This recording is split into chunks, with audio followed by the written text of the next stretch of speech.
MDH की हल्दी मिर्ची धनिया करे कमाल। ये रंग दे, ये खुशबू दे, ये तीखा, ये कम पड़े। क्या निराला MDH मसाला।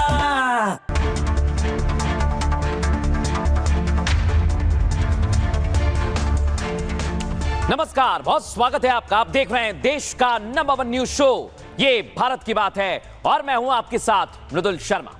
होगी देश की हर बात, दिखाएंगे आपको देश और दुनिया की तमाम बड़ी खबरें। आज की पहली और सबसे बड़ी खबर आपको बता रहा हूं, सीधे आपको लेकर चल रहा हूं उत्तर प्रदेश। उत्तर प्रदेश के अयोध्या में रामराज का विजय पताका लहरा रहा है और इसकी पूरी तैयारी हो गई है। लेकिन कैसे यह सफर तय किया, सबसे पहले वो देखिए।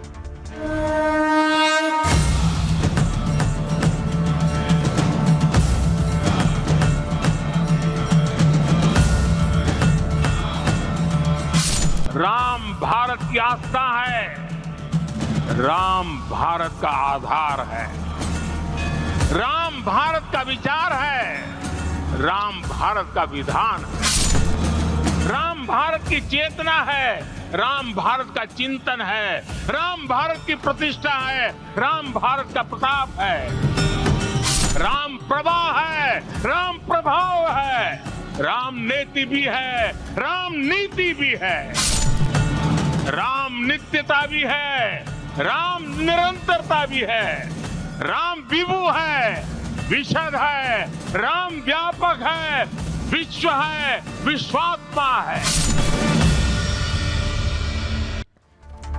सुन लिया आपने, ये पूरी तैयारी की गई है। लेकिन अब मैं आपको बताता हूं, अयोध्या में योगी आदित्यनाथ पहुंच गए। पहली तस्वीर दिखा रहा हूं आपको। राम मंदिर में तैयारियों का जायजा ले रहे हैं क्योंकि कल बहुत बड़ा कार्यक्रम है, ध्वजारोहण किया जाएगा, पीएम मोदी खुद आएंगे। लेकिन आज मुख्यमंत्री ने सुरक्षा का जायजा लिया, तैयारियों का जायजा लिया।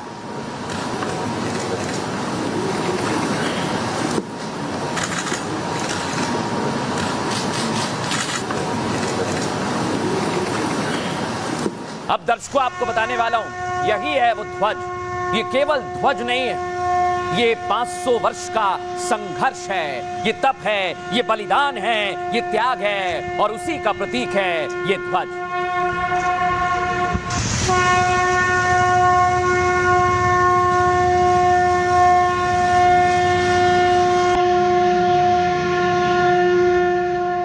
और कल पीएम मोदी आएंगे, लेकिन उसके पहले अयोध्या में कैसी तैयारी है? भव्य अयोध्या सजी हुई है, दिखाइए जरा फुल फ्रेम। सजा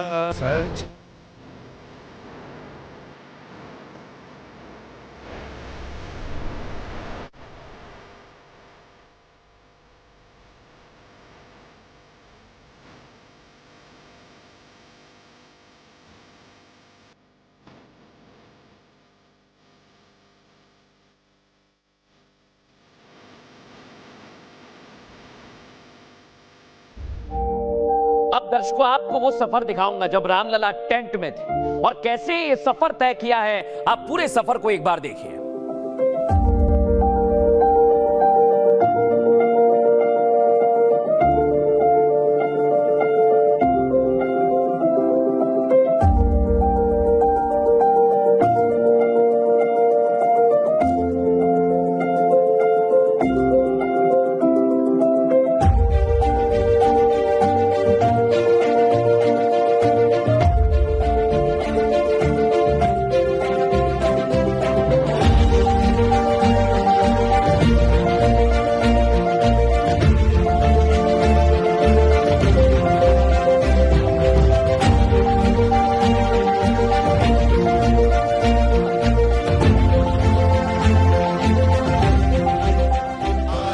पूरा सफर दिखाया, लेकिन अब आपको दिखाता हूं राम मंदिर बन गया और वहां पर लेजर शो रहा। दिखाइए जरा फुल फ्रेम इसे भी। स्वर्ण कलश रखवा दो, बंधवा दो बंधनवार, स्वर्ण कलश रखवा दो, बंधवा दो बंधनवार, आए गए रघुनंदन सजवा दो द्वार द्वार, स्वर्ण कलश रखवा दो, बंधवा दो बंधनवार, स्वर्ण कलश रखवा दो, बंधवा दो बंधनवार, आए गए रघुनंदन सजवा दो द्वार द्वार।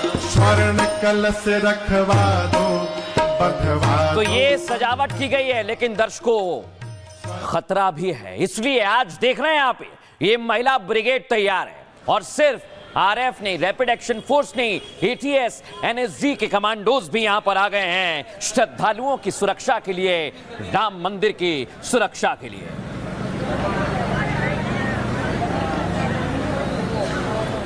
लेकिन आज दर्शकों, संघ प्रमुख मोहन भागवत ने दुनिया को राम मंदिर और राम राज को लेकर बहुत बड़ा संदेश दिया है। देखिए जरा।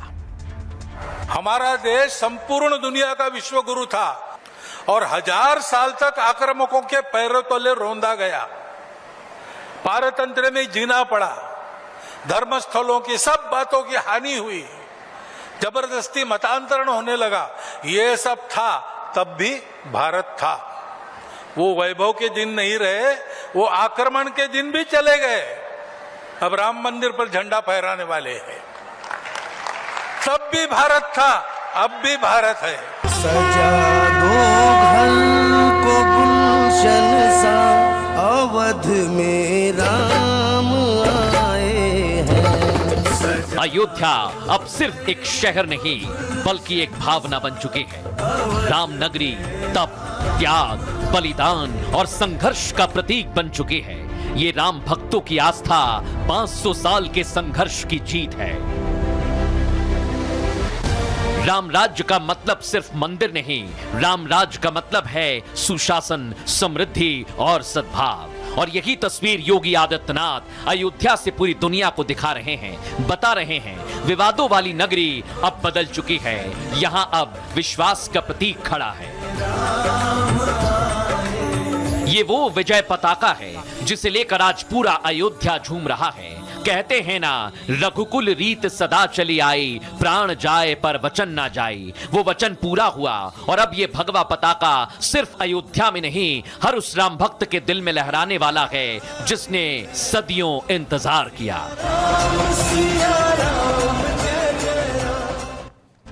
अब दर्शकों, मैं आपको बताऊंगा सनातन का विजय पताका कैसे लहरा रहा है, अयोध्या कैसी सजी हुई है, क्या तैयारियां हैं, तमाम तस्वीर आज आपको बताएंगे। राम मंदिर पर फहराया जाने वाला ध्वज विजय का प्रतीक है दर्शकों। 500 सालों के संघर्ष के बाद अधर्म पर धर्म की जीत का प्रमाण है। अयोध्या का राम मंदिर अब केवल एक धार्मिक स्थल मात्र नहीं है, बल्कि करोड़ों सनातनियों की आस्था, संघर्ष और बलिदान का गौरव है, जिसने करीब 5 दशकों तक देश की राजनीति, समाज को प्रभावित किया। लेकिन उस पावन स्थल पर प्रभु श्री राम का मंदिर निर्माण किया गया है। ये सनातनी यात्रा ध्वजारोहण के साथ पूर्णता की ओर बढ़ चुकी है। अयोध्या नगरी को करीब 1000 क्विंटल फूलों से सजाया जा रहा है। मंदिर पर फहराई जाने वाली धर्म ध्वजा राम जन्मभूमि पहुंच चुकी है दर्शकों। कल यानी विवाह पंचमी के दिन पीएम मोदी शिखर पर ध्वज फहराएंगे। सीएम योगी खुद समारोह की तैयारियों का जायजा लेने अयोध्या में मौजूद है। तो वहीं एक दिन पहले ही संघ प्रमुख मोहन भागवत भी अयोध्या पहुंच चुके हैं। बड़ी बात तो ये कि समारोह में उन 100 दानदाताओं को आमंत्रित किया गया है जिन्होंने राम मंदिर के निर्माण में 2 करोड़ से ज्यादा का दान दिया था, और इसके लिए पूरी तैयारी की गई है। अब आपको बताते हैं, हमारे सहयोगी राम अयोध्या पहुंचे, उनके ग्राउंड जीरो से रिपोर्ट देखिए। अयोध्या दुल्हन की तरह सजी हुई नजर आ रही है और इंतजार कर रही है अगली सुबह का, क्योंकि ये सुबह धर्म ध्वजा की स्थापना की सुबह है। ये जगत गुरु रामानंदाचार्य द्वार है, जिसकी तस्वीर इस वक्त आप देखिए। लिखा हुआ है, जाति पाति पूछे नहीं कोई, हरि को भजे सो हरि को होई। मैं थोड़ी सी और तस्वीर आपको यहां से भी दिखाना चाहता हूं, कितनी भव्य सजावट अंदर की गई है। अंदर आप थोड़ा सा अगर दूर तक देखेंगे तो दूर दूर तक जय श्री राम, जय श्री राम, जय श्री राम लिखा हुआ आपको नजर आएगा, और बहुत सुंदर लाइटिंग की गई है। और इसी तरह पूरा राम मंदिर अंदर तक सजा हुआ है। ये एक वो मुख्य द्वार है जहां से श्रद्धालु यहां पर एंट्री करते हैं, और इसके ठीक ऊपर आप अगर जाएंगे, जिसकी तस्वीर में दिखाना चाहता हूं आपको, जिसके ठीक ऊपर आप जाएंगे तो ऊपर आपको ध्वज दिखाई देंगे, और ये वो सांकेतिक ध्वज हैं जिनकी तस्वीर में आपको दिखा देना चाहता हूं। वहां पर भी आपको राम राम लिखा हुआ नजर आएगा। और ये देखिए, मैं आपको दिखाना चाहता हूं, यहां पर श्रद्धालुओं का तांता सुबह से लगा हुआ है, और अभी भी जो दर्शनार्थी हैं वो लगातार आते जा रहे हैं और इस सुंदरता के गवाह बन रहे हैं। अब दर्शकों, मैं आपको बताऊंगा, दुनिया की नजर कल अयोध्या पर रहेगी। और अयोध्या में सुरक्षा कैसी है आप देख लीजिए। एनएसजी एटीएस के कमांडोज पहुंच चुके हैं और मैंने कहा है ना, परिंदा भी पर नहीं मार पाएगा क्योंकि कमांडोज की नजर जमीन पर है, लेकिन आसमान में आपको बताता हूं और एक्सक्लूसिव तस्वीर आपको दिखा रहा हूं। हेलीकॉप्टर से निगरानी की गई है, फुल फ्रेम दिखाइए अयोध्या में कैसे निगरानी की जा रही है।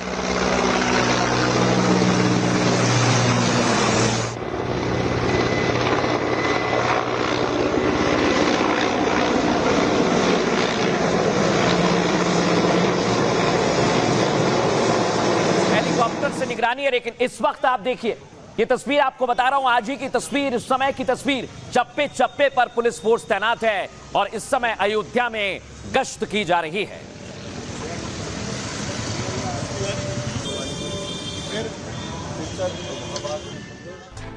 डॉग स्क्वाड पहुंचा हुआ है, लेकिन कल कई वीवीआईपीज भी पहुंचने वाले हैं दर्शक, और आपको आज बताने वाला हूं कि कैसे अयोध्या में सुरक्षा के पुख्ता इंतजाम किए गए हैं। अयोध्या में 25 नवंबर को ऐतिहासिक क्षण बनने जा रहा है जब राम मंदिर के शीर्ष शिखर पर मोदी धर्म ध्वज फहराएंगे। अयोध्या में इस पल के साक्षी वीवीआईपी मेहमान बनने वाले हैं जो आपको दिखाई दे रहे हैं। अमिताभ बच्चन, अक्षय कुमार भी कल अयोध्या पहुंचेंगे। सचिन तेंदुलकर भी इस ऐतिहासिक अवसर के गवाह बनेंगे। वीवीआईपी मेहमानों में 40 से ज्यादा प्राइवेट जेट कल लैंड करने वाले हैं अयोध्या में। अतिथियों के लिए 3000 की क्षमता वाली टेंट सिटी बनाई गई है। टेंट सिटी के एक टेंट में करीब 6 लोगों के रहने की सुविधा है। अतिथियों की सुरक्षा के लिए 5000 पुलिस बल को तैनात किया है। देख रहे हैं आप, शहर में 8 जगह पर भोजन प्रसाद की व्यवस्था भी की गई है। इसके अलावा तमाम अस्पतालों को हाई अलर्ट पर रखा गया है। अयोध्या में सभी मेडिकल स्टाफ की छुट्टियां रद्द कर दी गई हैं। एयरपोर्ट से लेकर मंदिर तक सुरक्षा के सख्त इंतजाम है, कमांडोज तैनात किए गए हैं और इसलिए मैं कह रहा हूं, बड़े इंतजाम अयोध्या में किए गए हैं सुरक्षा के। ग्राउंड जीरो से हमारे सहयोगी की ये रिपोर्ट आपको दिखाते हैं। सिक्योरिटी पॉइंट ऑफ व्यू से अगर हम बात करें, जिस भी द्वार पर हम जा रहे हैं, जिस भी द्वार पर, यहां पर भी अगर आप देखेंगे तो यहां पर सेंट्रल सिक्योरिटी, यूपी पुलिस की सिक्योरिटी और साथ ही आपको बता दें रैपिड एक्शन फोर्स जो है वो हर जगह पर, चप्पे चप्पे पर रामनगरी में, अयोध्या में इस वक्त तैनात जो है वो की गई है। एक तरफ आपको यूपी पुलिस जो है वो नजर आएगी और इस तरफ आपको अगर हम दिखाएं तो यहाँ पर आपको पूरी लाइन वाइज अगर आप देखेंगे तो आपको रैपिड एक्शन फोर्स जो है वो नजर आएगी। बैरिकेटिंग आप दूर वहां पर देखेंगे कि हर कम से कम 200 मीटर की दूरी पर जो है बैरिकेटिंग जो है वो लगाए गए हैं। हर किसी की चेकिंग जो है वो हो रही है। सिक्योरिटी पॉइंट ऑफ व्यू से, सुरक्षा के लिहाज से पुख्ता इंतजाम जो है वो किए गए हैं। अब दर्शकों, पूरे इंतजाम कर लिए गए हैं, लेकिन साधु संत उत्साह में हैं, उमंग में हैं। वो क्या कह रहे हैं सुनवाता हूं आपको। एक मान, एक स्वाभिमान, एक सम्मान, खोई हुई प्रतिष्ठा, लाखों लाखों राम भक्तों ने जो प्राणों की आहुति दिया, त्याग किया, तपस्या किया, संघर्ष किया, आज उन माताएं की गोद जिनकी सूनी हो गई थी, आज वह कोख धन्य हो जाएगा। वह दूध का कर्ज मोदी जी, योगी जी अदा कर दे रहे हैं। ये सनातन का ध्वज है, ये हमारे हिंदुत्व का प्रतीक है, ये भारत की आस्था का प्रतीक है, ये राम के रामत्व का प्रतीक है और ये ध्वज ऐसा फहराने जा रहा है। आज के इतिहास में पुरातन काल से लेकर के अगर हम देखें तो जिसी भी की सदी काल में आप उठा करके देखेंगे, ध्वज हमारी आस्था का प्रतीक रहा है और हमेशा हर राज्य पर, हर मंदिर पर, हर गढ़ पर, हर एक संस्थानों तक ध्वज फहराया जाता था। और भगवा ध्वज हमारी आस्था है। जिस तरह से भगवान सूर्य की उष्मा से संपूर्ण वसुधा ऊर्जा प्राप्त करती है, उसी तरह से हमारे इस भगवा ध्वज से समस्त सनातनी का ऊर्जा प्राप्त करते हैं। यह हमारी ऊर्जा का पुंज है। और दर्शकों, अब आपको सीधे लेकर चलता हूं, क्योंकि उत्तर प्रदेश और बिहार का नाता है प्रभु श्री राम और माता सीता का। तो जनकपुर धाम से आपको तस्वीर दिखा रहा हूं, वहां पर भी उत्सव मनाया जा रहा है। फुल फ्रेम दिखाइए, जरा एम्बियंस सुनाइए।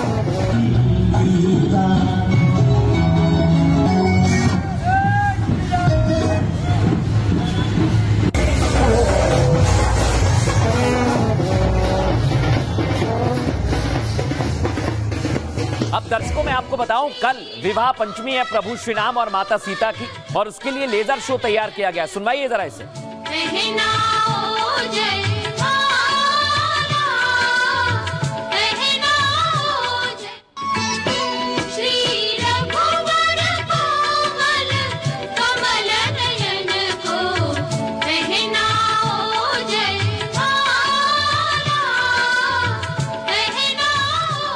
और दर्शकों, अयोध्या में पूरी तरह से तैयारी हो गई है, भजन भी चल रहे हैं, यानी पूरी अयोध्या राममय हो गई है। भगवा धर्म ध्वजा सीना ताने फहरे आज गगनवाना,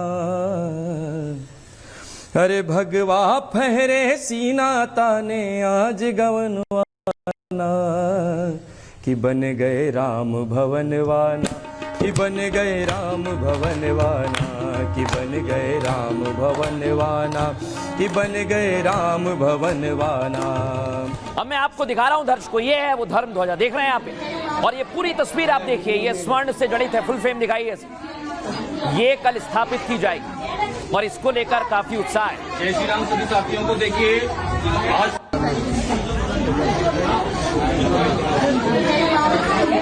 वीडियो में ले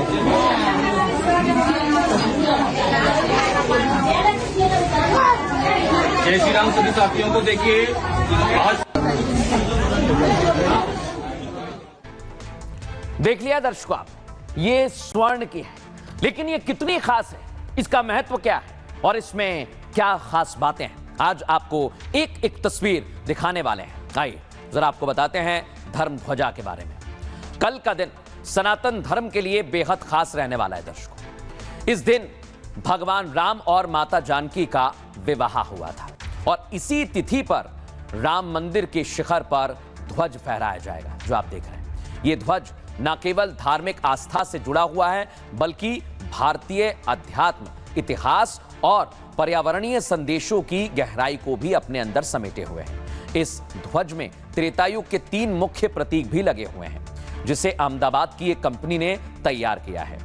आपको जानकारी दे दें, ध्वज को विशेष पैराशूट फैब्रिक और रेशमी धागों से बनाया गया है, ताकि ध्वज सूर्य, वर्षा और तेज हवा के प्रभाव को भी सह सके। ध्वज की लंबाई 22 फीट है और चौड़ाई 11 फीट रखी गई है।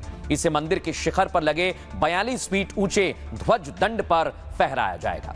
ध्वज दंड में 360 डिग्री घूमने वाले चेंबर को स्थापित किया गया है। सिर्फ इतना ही नहीं, इस ध्वज को तेज हवा की गति में भी पूरी तरह यह सुरक्षित रहेगा, ऐसे बनाया गया है और इसके लिए पूरी तैयारी की है। लेकिन अयोध्या में बड़ी संख्या में श्रद्धालु आज पहुंचने लगे। सुनिए जरा श्रद्धालु अयोध्या को लेकर, ध्वज को लेकर, धर्म को लेकर क्या कह रहे हैं। भगवा भारत की संस्कृति और इतिहास का प्रतीक रहा है। हम पुनः से उस शौर्य गाथा की तरफ लौट रहे हैं जो हमने शिवाजी के समय पे के बाद हमने खो दी थी। आज ये जब पताका भगवा रंग की लहराएगी तो कहीं ना कहीं ये स्पष्ट संदेश जाएगा कि अब भारत धर्म के आधार पर शासन व्यवस्था को चलाने वाला राष्ट्र अपितु न बनकर धर्म के आधार पूरे विश्व को वसुधैव कुटुंबकम की एक नई दिशा देने वाला राष्ट्र बने। बहुत अच्छा लग रहा है, यहाँ पे आए हैं हम लोग और आप देख ही रहे हैं लोगों में एक उत्साह बना हुआ है। हम लोग भी बहुत उत्साहित होकर के हमें यहाँ पे आने का मौका मिला है और कुछ सेवा करने का मौका मिला है। दुनिया में धर्म ध्वजा लहराने से एक सांस्कृतिक जो अपना भारत देश है विश्व गुरु कहलाएगा। इस धर्म ध्वज के सहारे ही हमारा देश भारत देश जो है विश्व गुरु बनेगा। दिव्य भव्य और नव्य अयोध्या दिख रही है और हमारे माननीय प्रधानमंत्री जी कल आ रहे हैं। हम लोग उनके स्वागत के लिए पूरी तरह से तैयार हैं। सारा अयोध्या ही नहीं, सारा अवध प्रांत ही नहीं, सारा देश राममय हो रहा है। So nice, temple is so beautiful and gorgeous. We are so happy that God bless us and give us chance to visit this spiritual place. अब दर्शकों खबरों में आगे बढ़ेंगे और सीधे आपको लेकर चलता हूं पाकिस्तान, क्योंकि पाकिस्तान में आतंकी बैठकर भारत के खिलाफ साजिश कर रहे हैं। लेकिन इधर पाकिस्तान में एक धमाका हो गया है दर्शकों, बड़ा धमाका। दिखाइए जरा तस्वीर, ये आप देख रहे हैं, धमाके से दहल गया पाकिस्तान। फुल फ्रेम दिखाइए तस्वीर को, कैसे पाकिस्तान में धमाका हुआ देखिए।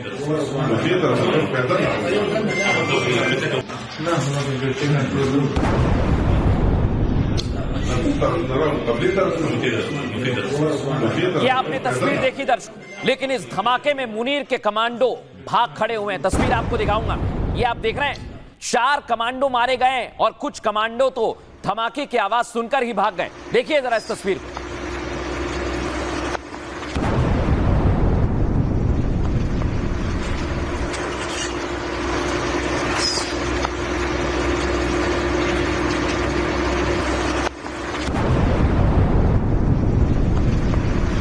अब मैं आपको बताता हूं, आत्मघाती हमलावर ने धमाका किया और धमाके के बाद का मंजर आप देख रहे हैं। कमांडोज ने दूसरी तरफ से हमला किया। सुनिए जरा गोलियों की आवाज।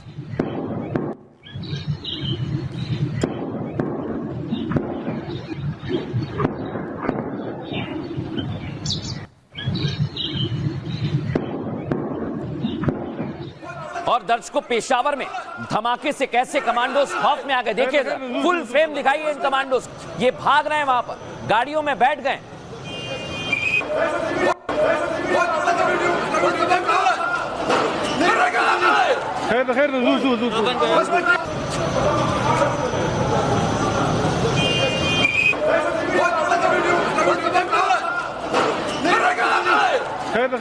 ये वही कमांडोज हैं जो भारत से लड़ने का ख्वाब देखते हैं, लेकिन एक धमाके के बाद कैसे भाग रहे हैं। और ये आप देखिए, दिल्ली में धमाका किया था आतंकियों ने और मुनीर और जैश के आतंकियों की पूरी डिटेल एक एक करके खंगाली जा रही है। लेकिन पाकिस्तान में बैठे आतंकी जो भारत के खिलाफ साजिश रच रहे थे, अब पाकिस्तान के अंदर ही उन्हें टीटीपी और बलोच के लड़ाके जीने नहीं दे रहे। लेकिन आपको बताता हूं, आज रक्षा मंत्री राजनाथ सिंह ने ऐलान कर दिया है, जो अखंड भारत का सपना बताने के लिए काफी है। दिखाइए। सभ्यतागत रूप से सिंध हमेशा भारत का हिस्सा रहेगा और जहां तक जमीन की बात है तो बॉर्डर्स तो बदल सकते हैं, क्या पता कल को सिंध भारत में फिर से वापस आ जाए। अब धमाके से ये मुनीर की फौज बौखला गई है। दर्शकों देख रहे हैं आप, बलूचिस्तान में बौखलाहट में स्कूल पर ड्रोन से अटैक कर दिया। यही पाकिस्तान का असली चेहरा है।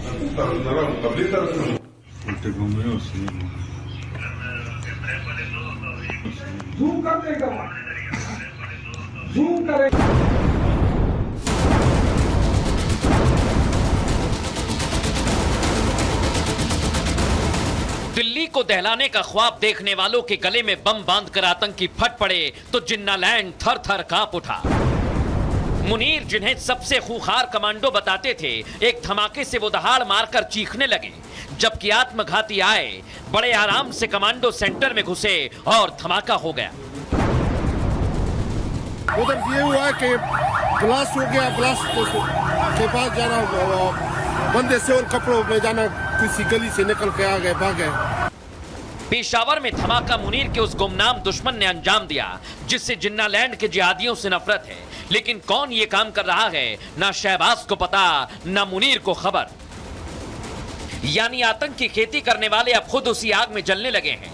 गजब तो ये हो गया कि गजवाए हिंद का ख्वाब अब गजवाए सिंध की हकीकत बन गया। यानी हर दाव आत्मघाती। जहां तक जमीन की बात है तो बॉर्डर्स तो बदल सकते हैं, क्या पता कल को सिंध भारत में फिर से वापस आ जाए। राजनाथ का ये मैसेज गजवाए हिंद का ऐलान है या यूं कहें सिंध की घर वापसी है। मुल्ला मुनीर को एक वार्निंग, पीओके में सरेंडर करो, टेरर का चैप्टर बंद करो या मौत से सामने को तैयार रहो।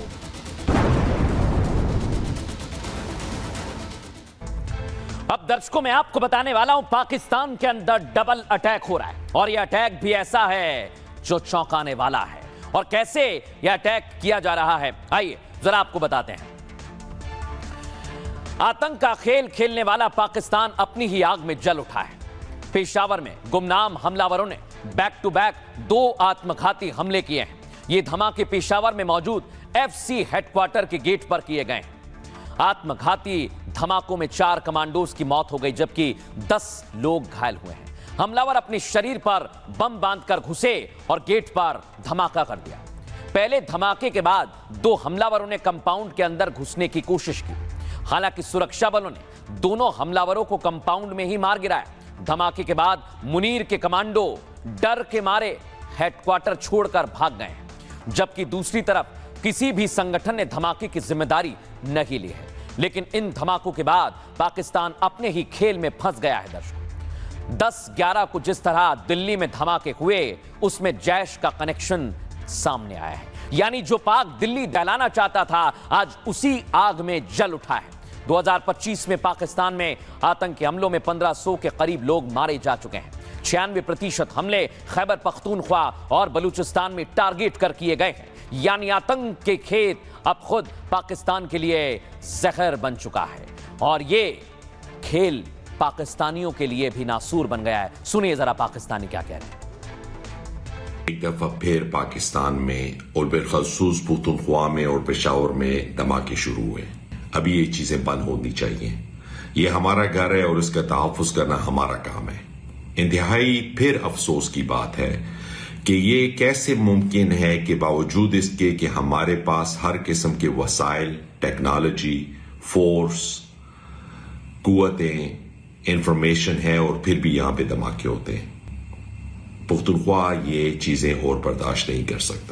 ये हुआ कि ब्लास्ट हो गया, ब्लास्ट के पास जाना, बंदे से और कपड़ों में जाना, किसी गली से निकल के आ गए, भाग गए। हमने कहा कौन लोग थे, उनके साथ असलहा था? कोई हथियार उसके हाथों में थे और फिर अंदर चले गए। ये हमने कुछ भी नहीं देखा, हम जाना उधर गिरे हैं और गिरने के साथ हम भी वापस भाग कर आ गए।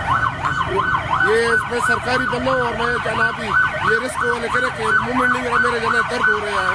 कितने बंदों को आपने देखा है कि वो अंदर दाखिल हुए? 3-4 बंदे थे। अब दर्शकों मैं आपको सीधे पाकिस्तान ले चलता हूं। पाकिस्तान में इस समय क्या माहौल है देखिए जरा। पेशावर में कमांडोज का कब्जा है और धमाके के बाद पूरा पेशावर खाली करा लिया गया है।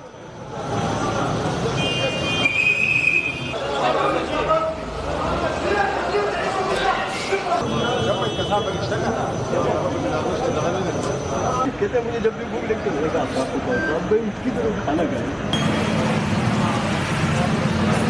अब मैं आपको तस्वीर दिखाने वाला हूं दर्शकों।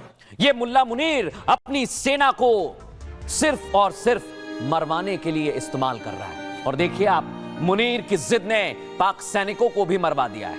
ये जिहाद की जिद मुल्ला मुनीर को एक दिन ले डूबेगी।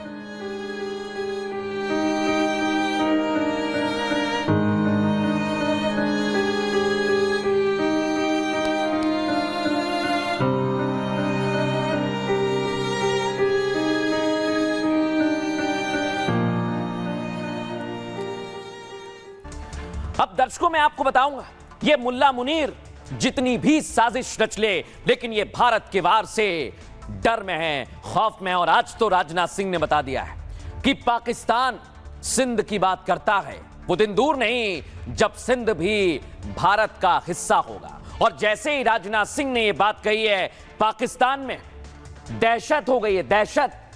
ये लोग अब लेटर जारी कर रहे हैं और बता रहे हैं राजनाथ सिंह ने जो बयान दिया है उनका डर कैसा है, लेटर में क्या लिखा है। दर्शकों आइए जरा मैं आपको विस्तार से बताता हूं क्या लिख रहे हैं लेटर में, आपको ट्रांसलेट करके बता रहा हूं। पाकिस्तान भारतीय रक्षा मंत्री के पाकिस्तान के सिंध प्रांत के संबंध में भ्रामक और खतरनाक संशोधनवादी बयानों की कड़ी निंदा करता है। पाकिस्तान भी निंदा कर रहा है, बताइए आप। इस तरह के बयान एक विस्तारवादी हिंदुत्व मानसिकता को उजागर करते हैं जो स्थापित वास्तविकताओं को चुनौती देना चाहती है और यह स्पष्ट रूप से अंतर्राष्ट्रीय कानून, मान्यता प्राप्त सीमाओं का अखंडता तथा राज्यों की संप्रभुता का उल्लंघन है। बताइए जरा, पाकिस्तान ये बात कह रहा है, लेकिन पाकिस्तान को मैं बता दूं भारत का सिंध प्लान रेडी है। सिंध पर भारत के प्लान से पाकिस्तान सदमे में आ गया है दर्शकों। पाक और पीओके के साथ सिंध गंवाने का भी उसे डर सताने लगा है। पाक का यह डर इस्लामाबाद से जारी एक स्टेटमेंट में दिखा है जो मैंने आपको दिखाया, जिसमें पाक ने राजनाथ सिंह के बयान पर विरोध जता दिया है। दरअसल रक्षा मंत्री राजनाथ सिंह ने सिंध को लेकर बड़ा बयान दिया है। कहा कि आज भले ही सिंध की जमीन भारत का हिस्सा ना हो, लेकिन सभ्यता के हिसाब से सिंध हमेशा भारत का हिस्सा रहेगा। और जहां तक जमीन का सवाल है, सीमाएं बदल सकती हैं। राजनाथ ने कहा क्या पता कल सिंध फिर से भारत का हिस्सा हो। डिफेंस एक्सपर्ट ने इसे एक बहुत बड़ा स्ट्रेटेजिक बयान माना है।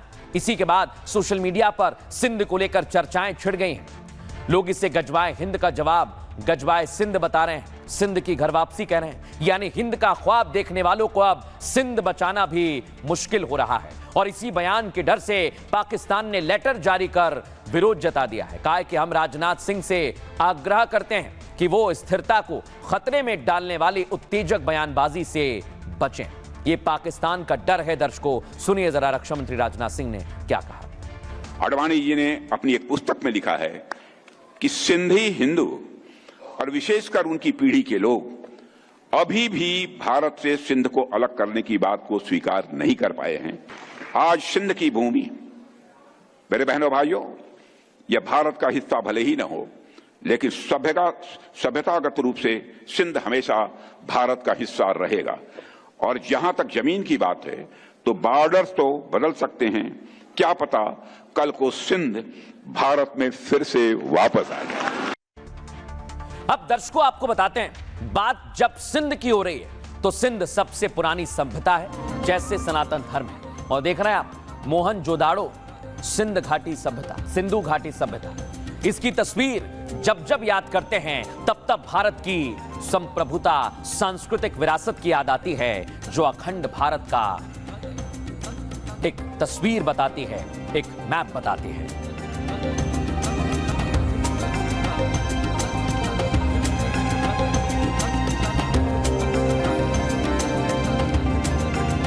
अब दर्शकों सोचिए जरा, हमारी सभ्यता अगर किसी के कब्जे में है तो भारतीय सेना कैसे पीछे रहेगी। मिशन मोड का ऐलान कर दिया है। क्या ये वाकई भारत की हिंद की सेना का मिशन सिंध है?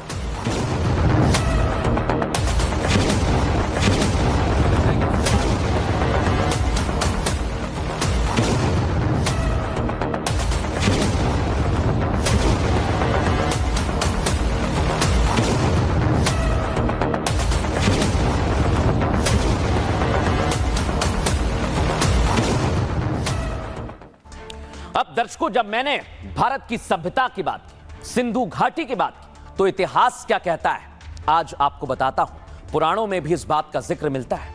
सिंधु वो जगह है जहां सनातन की जड़ें जुड़ी हुई हैं। दर्शकों, जिस वैदिक सभ्यता से सनातन जन्मा वो सिंध में मिलती है, सिंधु में मिलती है।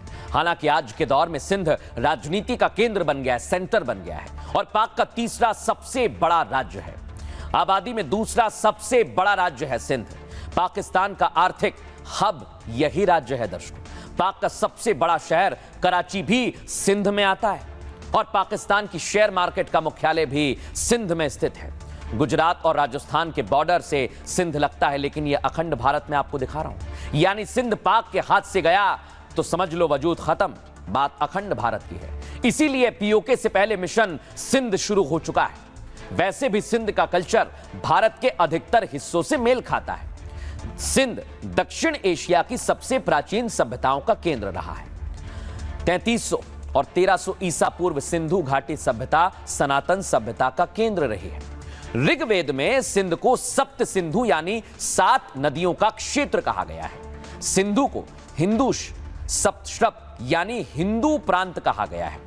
यानी इसी सिंधु से हिंदू और इंडिया भारत शब्द की उत्पत्ति हुई है।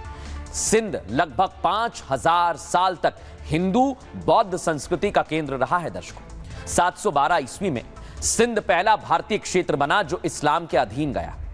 1947 में जब सिंध पाकिस्तान को मिला तब यहां 25 से 27% हिंदू थे। यानी सिंध हिंदुओं की संस्कृति का केंद्र था और आज भी है। यही वजह है कि रक्षा मंत्री राजनाथ सिंह ने मिशन सिंध का जिक्र कर दिया है। आपको याद होगा आर्मी चीफ की राम डिवीजन ने भी इस ओर इशारा किया था और उन्होंने बताया था कि हम जमीन लेने के लिए पूरी तरह से तैयार हैं। लेकिन जब बात सिंध की आई तो पाकिस्तान की आवाम क्या कह रही है वो भी आप सुन लीजिए। सिंह ने यह कहा है कि हो सकता है कि एक दिन सिंध भी वापस भारत में लौट आए, और क्यों नहीं। सिंध की धरती हमेशा से भारत के उस हिंदुस्तान का हिस्सा थी जो अंग्रेजों ने जिस हिंदुस्तान पर कब्जा किया। कि उनका एक स्टेटमेंट जिसमें उन्होंने अभी रिसेंटली बात की और कहा है कि जी सिंध जो पाकिस्तान का हिस्सा है वो भी किसी वक्त जाकर हिंदुस्तान का हिस्सा बन जाएगा। मतलब ये कि हमारे कितने हिस्से बखरे हो रहे हैं क्या, इसलिए कि वो केपीके को कह रहे हैं वो अफगानिस्तान वाले के हम ले जाएंगे, सिंध को ये कह रहे हैं ये ले जाएंगे राजनाथ सिंह साहब। उसके बाद जो कश्मीर है उसके ऊपर अभी कहा जा रहा है भारत की तरफ से जो वो खुदा के मिल जाएगा। बलूचिस्तान वाले तो खुद कहते हैं नहीं हमारा कोई लेना देना नहीं, आप लोग हो कौन। और रह गया क्या पंजाब, तो बस पंजाब ही रह गया। तो मुझे समझ में नहीं आ रहा कि आखिर चल क्या रहा है। इंडिया इज थिंकिंग बियॉन्ड, मतलब बॉर्डर्स चेंज करने की बातें कर रहे हैं। वो एक न्यूक्लियर कॉन्फ्लिक्ट का खतरा है, और डॉक्टर जयशंकर हों या राजनाथ सिंह साहब हों वो एक ही बात कर रहे हैं कि हमें पाकिस्तान का जो सिंध है वो लेना है, कभी कहते हैं कश्मीर लेना है। अब दर्शकों खबरों में आगे बढ़ेंगे और बात करेंगे उस खबर की जो धर्मेंद्र पाजी से जुड़ी हुई है। धर्मेंद्र पाजी हमारे बीच में नहीं रहे, लेकिन उनकी फिल्में, उनकी अदाकारी और उनकी हर वो बात प्रशंसकों के दिल में जिंदा रहेगी, जो वो कहा करते थे। धर्मेंद्र पाजी को आज पंचतत्व में विलीन कर दिया गया है। तस्वीर आपको दिखाते हैं। मुंबई के विले पार्ले शमशान घाट में आज उनका अंतिम संस्कार किया गया। 89 साल की उम्र में धर्मेंद्र पाजी ने आज अंतिम सांस ली।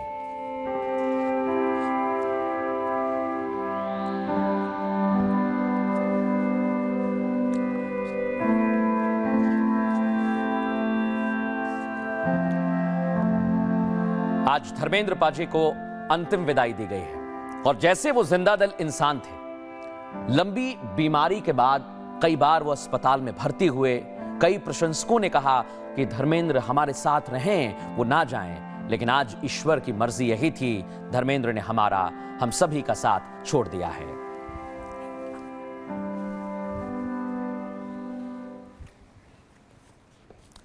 अब मैं आपको दिखाता हूं, आज उनकी बेटी ईशा देओल भी पहुंची और वो भी वहां पर अपने पिता को अंतिम विदाई देने के लिए पहुंची। पूरा परिवार वहां पर मौजूद था धर्मेंद्र के साथ, और हेमा मालिनी, सनी देओल, बॉबी देओल सभी पहुंचे हुए थे अपने पिता को अंतिम विदाई देने के लिए। लेकिन सिर्फ परिवार वालों में गम का माहौल नहीं है। फिल्म जगत की कई हस्तियां पहुंची हैं। तस्वीर आपको दिखा रहा हूं मैं। फिल्म जगत की कई हस्तियां, अमिताभ बच्चन जो उनके साथ कई फिल्मों में रहे, दिखाइए। अमिताभ बच्चन के साथ उनके बेटे अभिषेक बच्चन भी मौजूद थे, जो आखिरी विदाई देने के लिए धर्मेंद्र साहब को पहुंचे। दिखाइए तस्वीर और फुल फ्रेम दिखाइए इस तस्वीर को।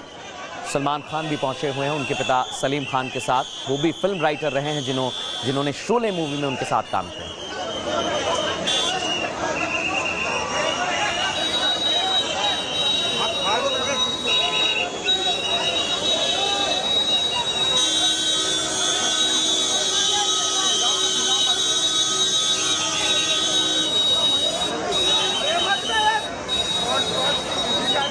सलमान खान पहुंचे और सलमान खान और सलीम खान और धर्मेंद्र देओल का परिवार पूरी तरह से साथ रहा है। और आज संजय दत्त भी पहुंचे। उन्होंने कहा है कि ये एक युग का अंत है। आप सोचिए, धर्मेंद्र देओल का जाना वाकई एक युग का अंत है। करीब 60 सालों से ज्यादा उन्होंने फिल्मों में काम किया और ऐसे काम किया कि आप किरदार बोलिए। Action hero Dharmendra, romance Dharmendra, fighting Dharmendra, comedy Dharmendra, और अब धर्मेंद्र हमारे बीच नहीं रहे।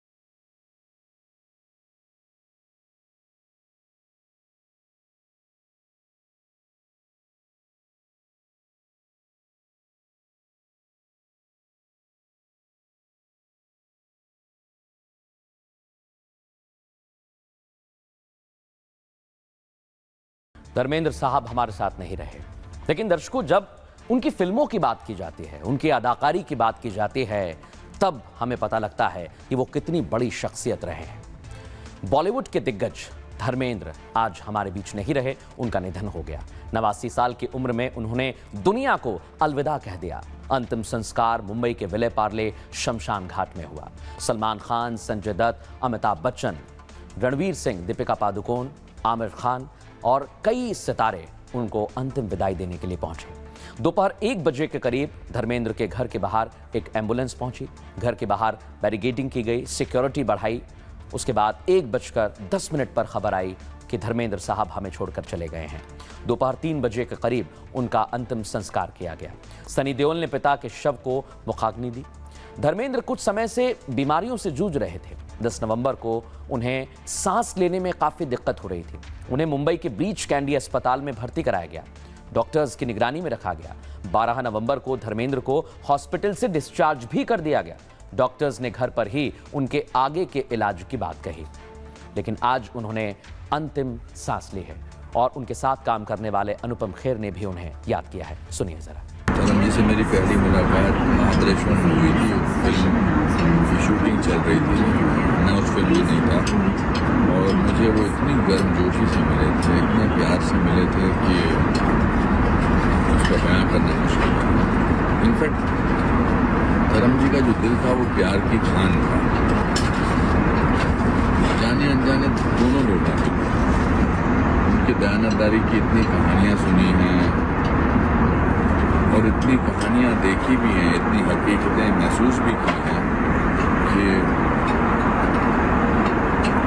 बहुत मुश्किल है उसके बारे में शब्दों में बयान करना। He was a people's person, the most beloved person, most beloved human being on earth. दर्शकों, धर्मेंद्र साहब जब फिल्म इंडस्ट्री में आए तो यूं ही नहीं आ गए थे, बहुत संघर्ष किया था और जीवन के आखिरी पल में भी वो इसी तरह के थे। संघर्ष कभी नहीं छोड़ा, सकारात्मकता कभी नहीं छोड़ी। देखिए आप उनके आखिरी वक्त की कुछ वीडियोस।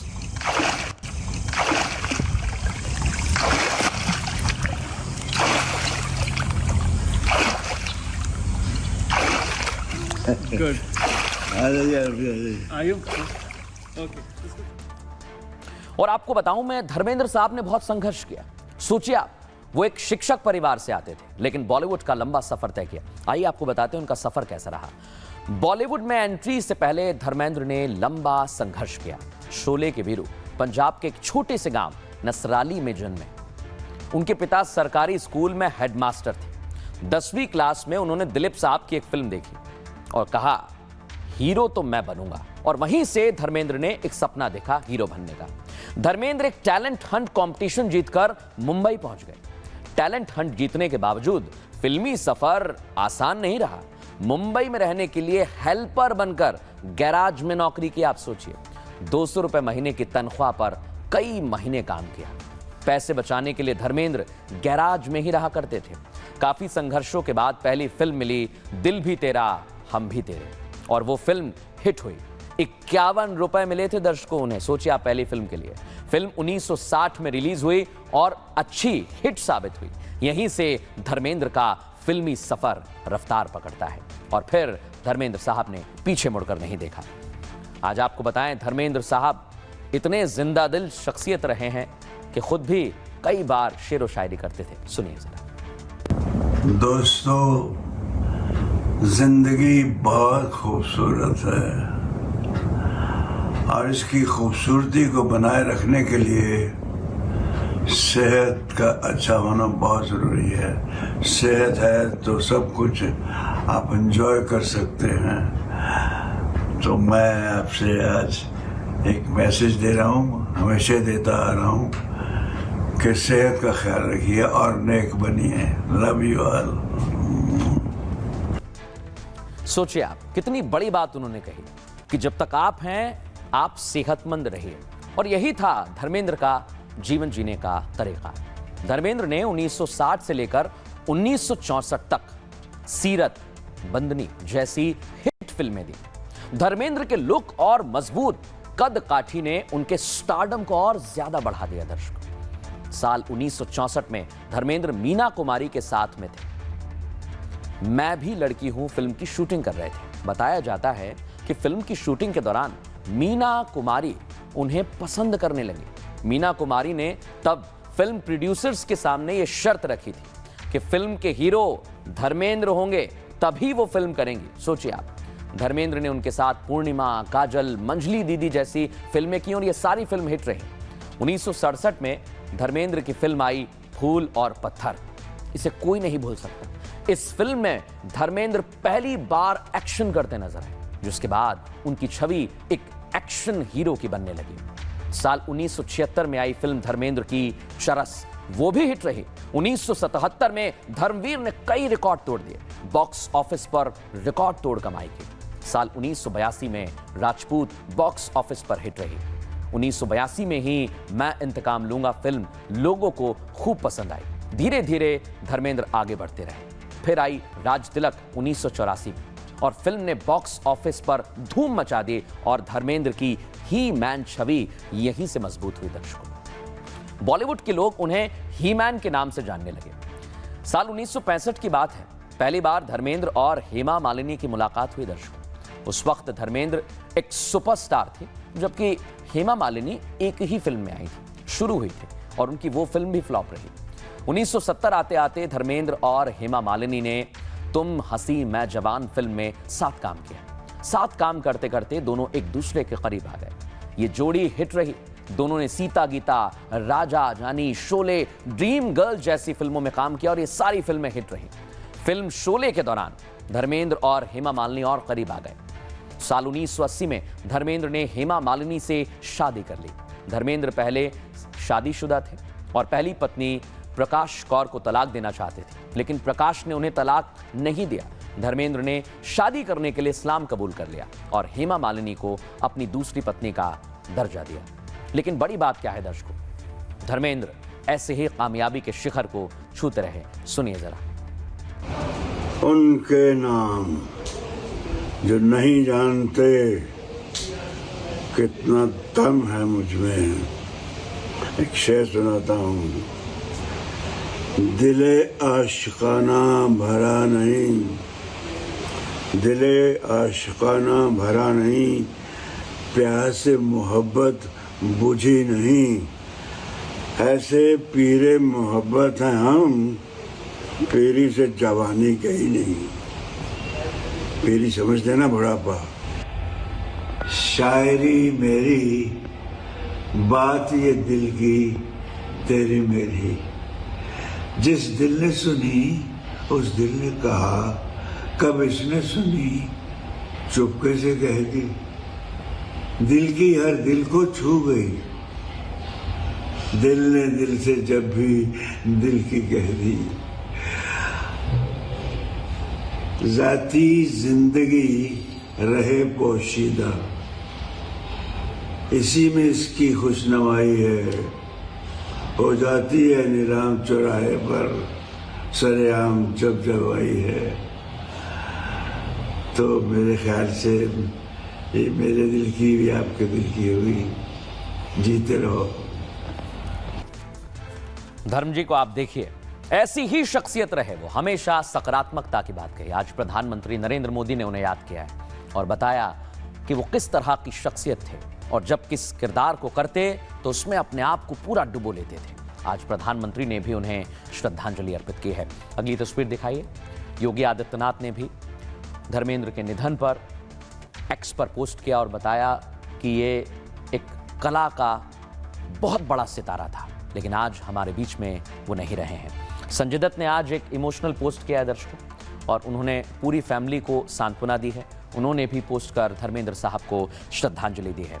लेकिन आज धर्मेंद्र साहब के जाने के बाद पूरे देश में शोक की लहर है। कई राजनीति के सितारे और कई बॉलीवुड सेलेब्स ने उन्हें याद करके क्या कहा है, सुनिए जरा। धर्मेंद्र जी हमारे मतलब बहुत ही बड़े हिंदी फिल्म इंडस्ट्री के कलाकार थे। उन्होंने 300 से ज्यादा फिल्मों में काम किया था। मैंने भी उनको आदरांजलि अर्पित की है और एक बहुत बड़ा कलाकार था और उनको मैं आदरांजलि अर्पित करता हूँ। जो भारतीय जनता पार्टी के पूर्व सांसद भी रहे हैं, हम पार्टी की तरफ से धर्मेंद्र जी के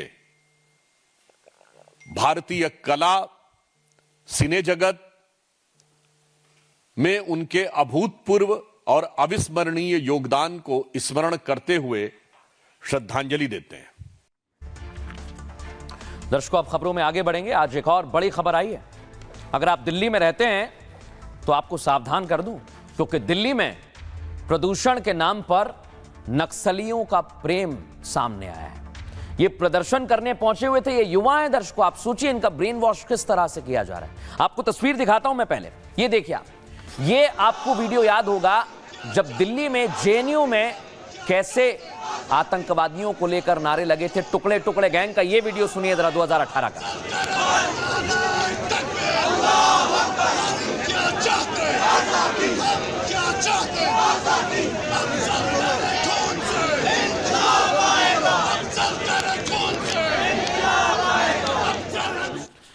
ये नारे लगे थे दर्शकों। लेकिन आज आप देखिए, जिस नक्सली ने हमारे सीआरपीएफ जवान को मारा, उसके अमर रहने के नारे लग रहे हैं। सुनिए जरा आप इन लोगों को।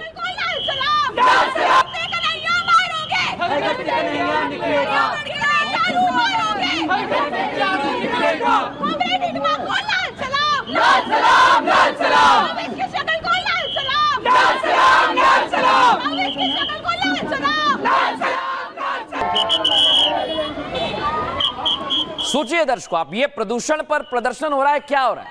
पुलिस जब रोकने के लिए गई, गिरफ्तार किया तो कई ने स्प्रे तक मार दिया पुलिस की आंखों पर।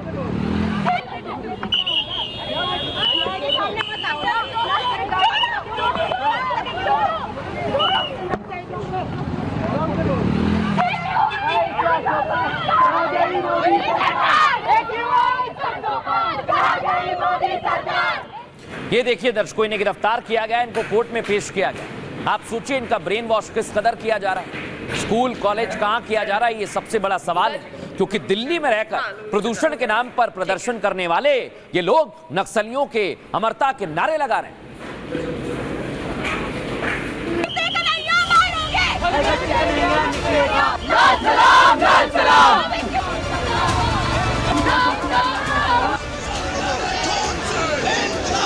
कितने अफजल मारोगे, हर घर से अफजल निकलेगा।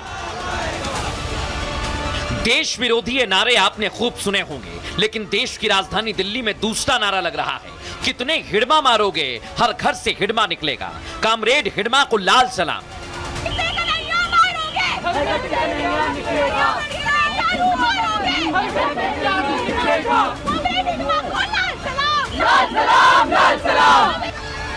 दिल्ली में वायु प्रदूषण के खिलाफ प्रदर्शन के दौरान यह नजारा दिखा। देश की राजधानी में छिपे हुए अर्बन नक्सलियों ने प्रदूषण पर प्रदर्शन के नाम पर यह साजिश रची, लेकिन दिल्ली पुलिस ने सख्त कार्रवाई करते हुए इन्हें गिरफ्तार किया और कोर्ट में पेश कर दिया।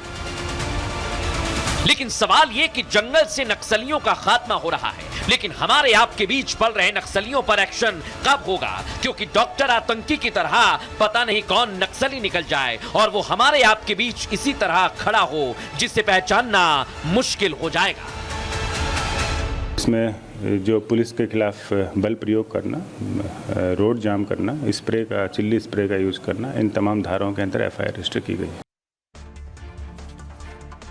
सोचिए दर्शकों आप, ये दिल्ली में प्रदर्शन के नाम पर प्रदूषण फैला रहे हैं। मैं ऐसा क्यों कह रहा हूं, आइए जरा आपको बताता हूं। दिल्ली में अजीबोगरीब नजारा देखने को मिला दर्शकों आज, जब प्रदूषण के नाम पर प्रदर्शन की इजाजत मांगी गई, लेकिन खूंखार नक्सली के समर्थन में नारेबाजी करने लगे ये लोग।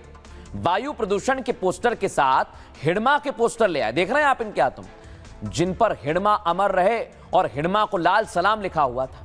इस प्रदर्शन में माडवी हिडमा को स्वतंत्रता सेनानी तक बता दिया। बताइए आप, माडवी हिडमा की तुलना आदिवासी नेता बिरसा मुंडा से कर दी गई, उसे जल, जंगल और जमीन का रखवाला बता दिया। प्रदर्शन के दौरान उसके समर्थन में नारे भी लगाए इन लोगों ने। यह प्रदर्शन दिल्ली के इंडिया गेट पर चल रहा था। आपको बताऊं मैं, पुलिस ने जब इन्हें रोकने की कोशिश की तो देख रहे हैं आप, ये इस तरह से स्प्रे मार दिया, ब्लैक पेपर स्प्रे। प्रदर्शनकारियों ने पुलिस पर हमला किया है दर्शकों, पुलिस पर मिर्च के स्प्रे से हमला किया गया, जिसमें कई पुलिसकर्मियों की आंखों में चोट आई है। इसके बाद पुलिस ने सख्त एक्शन लिया। 23 प्रदर्शनकारियों को गिरफ्तार कर कोर्ट में पेश किया गया है। कोर्ट ने 17 आरोपियों को 3 दिन और 5 को 2 दिन की जेल भेज दिया है। पुलिस ने प्रदर्शनकारियों के खिलाफ 2 थानों में एफआईआर दर्ज की है। खबर है कि जेएनयू कैंपस में इस सब की प्लानिंग की गई थी। लेफ्ट संगठन पीएसए की तरफ से यह कॉल भी दिया गया था और इसे लेकर अब जांच पड़ताल की जा रही है। डीसीपी नई दिल्ली क्या कह रहे हैं, सुनिए जरा। जो पुलिस के खिलाफ बल प्रयोग करना, रोड जाम करना, स्प्रे का, चिल्ली स्प्रे का यूज करना, इन तमाम धाराओं के अंदर एफआईआर रजिस्टर की गई। सर, क्या दिल्ली पुलिस हिडमा पोस्टर इस्तेमाल करने पर कार्रवाई क्या आगे कर सकती है इस केस में? निश्चित ही हम इसकी गहनता से जांच कर रहे हैं। उन्होंने हिडमा का पोस्टर वहां लगाना शुरू कर दिया और उसके बाद उन्होंने पुलिस वालों पर स्प्रे किया और मिर्च भी फेंकी, क्या कुछ? हाँ, इसी में हमने इसमें एफआईआर रजिस्टर की है और इसकी गहनता से जाँच निश्चित ही की जाएगी। लेकिन आज दर्शकों में इन लोगों से सवाल पूछना चाहता हूं कि आखिर ये हिडमा की जय जयकार क्यों कर रहे हैं, जबकि हिडमा, आपको बताता हूं मैं कौन था। माडवी हिडमा एक खूंखार नक्सली था। हिडमा पर 1 करोड़ रुपए का इनाम घोषित था दर्शकों। कई राज्यों की पुलिस हिडमा की तलाश लंबे समय से कर रही थी। इसने सुरक्षा बलों को परेशान किया था, इसलिए सुरक्षा बलों ने इसे एनकाउंटर में ढेर कर दिया। 18 नवंबर को आंध्र प्रदेश के एलूरी सीताराम में इसका एनकाउंटर किया गया। माडवी हिडमा 2.5 दशक से छत्तीसगढ़ के बस्तर में एक्टिव था। माडवी हिडमा 17 साल की उम्र में नक्सली बन गया था। 25 से ज्यादा बड़े नक्सली हमले का मास्टरमाइंड था। 2007 में बस्तर में 26 सीआरपीएफ जवानों की हत्या में यह शामिल था। 2010 में सुकमा में 74 जवानों की हत्या में शामिल था। इसी ने प्लान बनाया था। आप बताइए, 2013 में छत्तीसगढ़ में कांग्रेस के 32 टॉप लीडर की इसने हत्या कर दी थी झीरम घाटी में। 2017 में सुकमा में ही सीआरपीएफ के 12 जवानों की हत्या कर दी थी, जिसके बाद सुरक्षा बलों ने इसका एनकाउंटर किया। लेकिन आज दिल्ली में सोचिए, जिंदाबाद के नारे लगाए जा रहे हैं इसके लिए। आज हमने इनसे सवाल पूछा जो जिंदाबाद कर रहे थे, सुनिए जरा। Can you please tell why were you raising slogans against a Maoist commander who is behind so many deaths, who's responsible for so many deaths? Can you please respond? Why were you raising slogans in favor? Can you please respond? On purpose, did you use the chili spray? Why were you sympathizing in favor of a Maoist commander? Can you please respond? अब दर्शकों आप सोचिए, ये जो युवा हैं, कथित युवा, ये देखिए मिर्च का स्प्रे लेकर पहुंचे थे और प्रदर्शनकारियों ने यही पुलिस पर चलाया है। ये भी बरामद कर लिया गया। अगली तस्वीर दिखाइए जरा।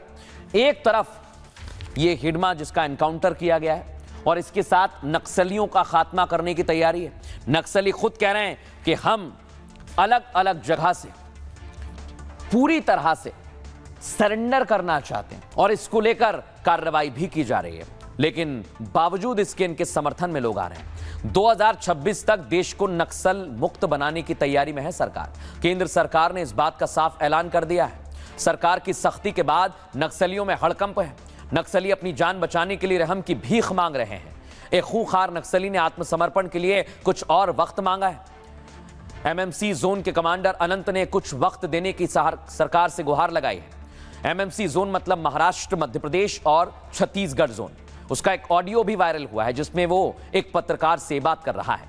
अनंत कह रहा है कि हमारी एमएमसी विशेष जोनल कमेटी भी हथियार छोड़कर मुख्य धारा में आना चाहती है।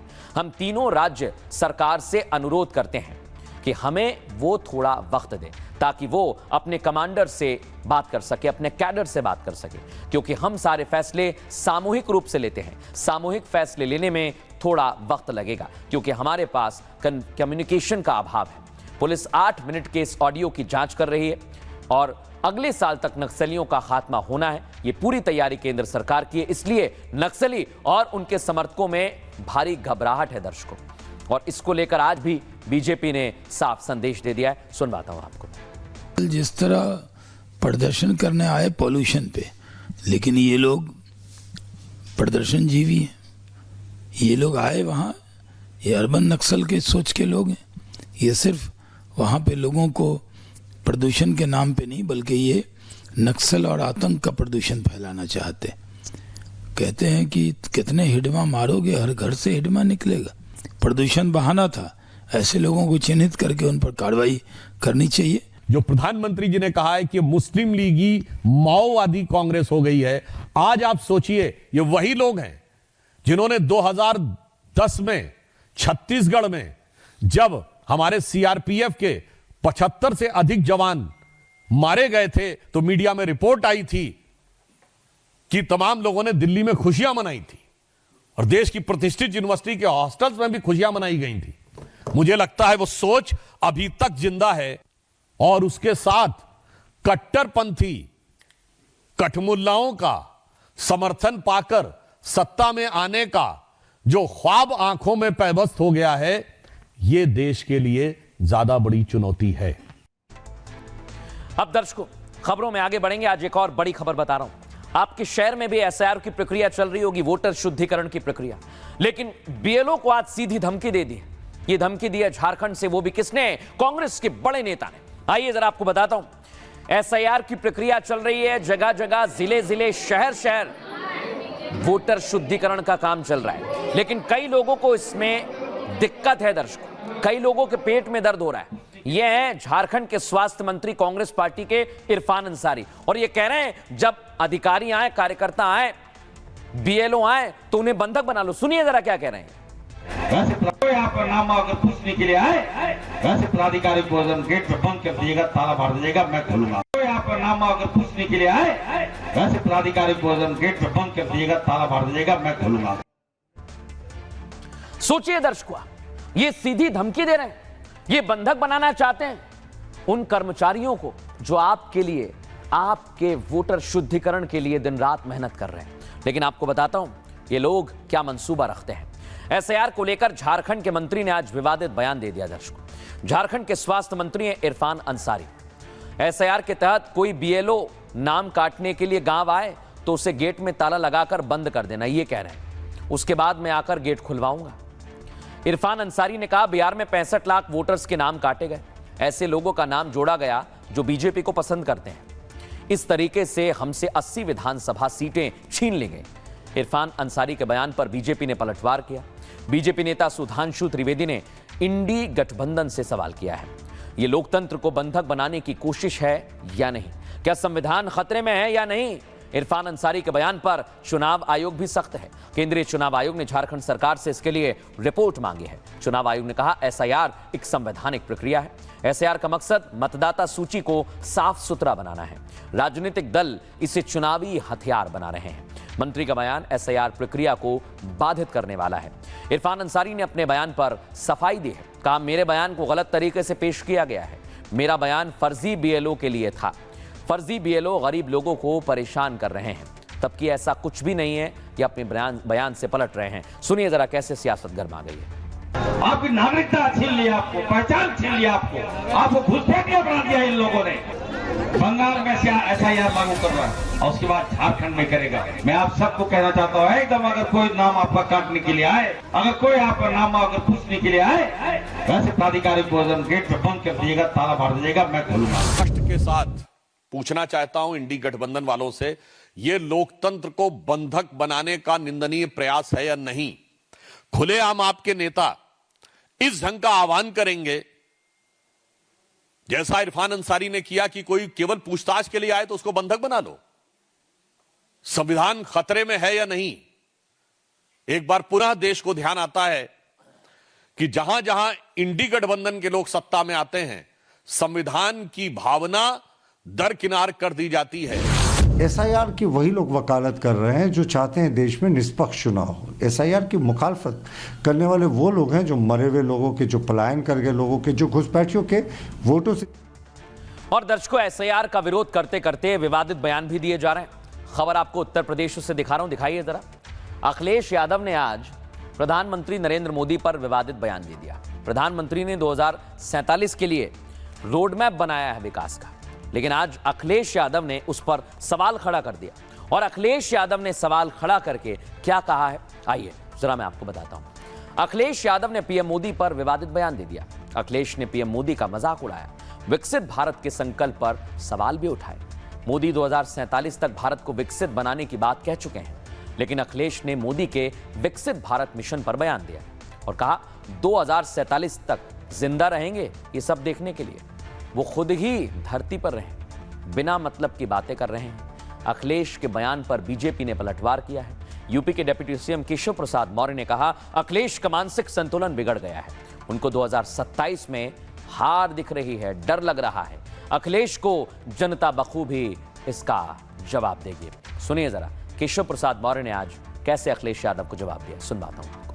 खुद ही नहीं रहेंगे यहाँ पे धरती पे, बातें कर रहे बेमतलब की। तुम रहोगे 2047 तक। एक काम करे ना भारतीय जनता पार्टी, 2047 क्यों, 100 साल और जोड़ दो। अखिलेश यादव जी का मानसिक संतुलन बिगड़ गया है, ऐसी भाषा बर्दाश्त नहीं की जा सकती। ये माननीय प्रधानमंत्री जी का नहीं, वो देश का अपमान कर रहे हैं, इसके लिए तत्काल क्षमा मांगे। यही चलिए अब आगे बढ़ेंगे और बात करेंगे आज के सूत्र की। आज का सूत्र लिया है कवि कुंवर नारायण से। उनकी कविताएं कैसे जिंदगी जीने की प्रेरणा देती हैं, आइए आपको बताता हूं। असलियत यही है कहते हुए जब भी मैंने मरना चाहा, जिंदगी ने मुझे रोका। असलियत यही है कहते हुए जब भी मैंने जीना चाहा, जिंदगी ने मुझे निराश किया। और कुछ नहीं हो सकता, पराजय यही है कहते हुए जब भी मैंने विद्रोह किया, वो अपने छोटेपन से ऊपर उठना चाहा। मुझे लगा अपने को बड़ा रखने की छोटी से छोटी कोशिश भी दुनिया को बड़ा रखने की कोशिश है। यानी आपकी एक कोशिश, आप अगर एक कदम बढ़ाएंगे तो कई लोग 100 कदम बढ़ा सकते हैं। इस बात को ध्यान में रखिएगा। भारत की बात है में इतना ही। एक छोटा सा ब्रेक, जल्द हाजिर होंगे। अब आया असली स्वाद। अब आया स्वाद। जब स्वाद के पड़े हो लाले तो MDH का चंकी चाट मसाला डालें। MDH का चंकी चाट मसाला। MDH